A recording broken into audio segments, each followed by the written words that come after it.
Now, one of South Africa's most distinctive communities is based in the port city of Durban, the descendants of Mozambican slaves who came from Zanzibar. Now, they maintain a uniquely East African and Islamic culture. 15 years ago, they won back the land they had lost under South Africa's apartheid regime. But the area is prime real estate in Durban's lucrative tourist market, and the community has a fight on its hands. Vumani Mikize went to meet them. So people are decolonized, slave masters are gone, but the reality is there in your head. Is there in your head that you are a slave child. Retracing their forebears' dark history as slaves, Wale Sheikh and his younger sister Halima Jals belong to one of the smallest minority groups in South Africa. Called Zanzibaris, they are descendants of freed slaves who were brought to the port city of Durban in 1873 when a British ship intercepted their slave ship on the east coast of southern Africa. They were freed on the high seas. You see, now because the British government of the time, there was a need for them for labor.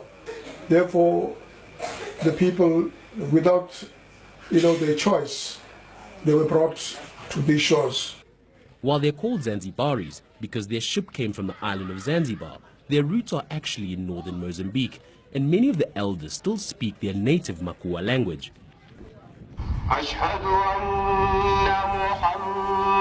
What's kept the community together, which is now concentrated in the suburb of Chatsworth, is their religion, Islam.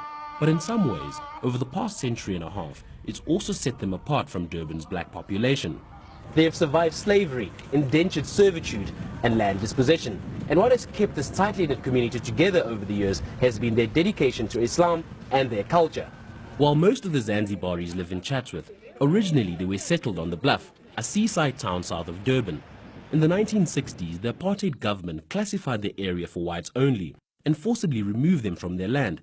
But 14 years ago, they won their land back, more than 5 hectares of prime beach real estate. The Zanzibaris want to build low-cost, or what's known as RDP housing in the vacant plot of land. But they say they've met resistance from local homeowners. Local community that's there at the Bluff, which is predominantly white, and they are totally against an RDP kind of settlement coming next door to them. They talk about crime, they talk about devaluing of their properties.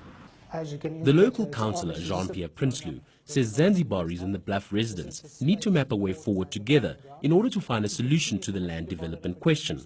Like with any municipal project that takes place, even if it's housing or building a new structure or a shopping mall, you have to consult the community that you want to do something. So ultimately the decision will come up to the Zanzibarian people as the private owners of the land, and also the community members surrounding the area, and also the Bluff as a whole.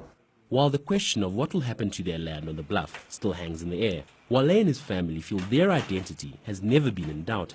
Having survived slavery and apartheid, waiting a little longer for their land is a weight they can bear. Vumani Mkize, BBC News, Chatsworth.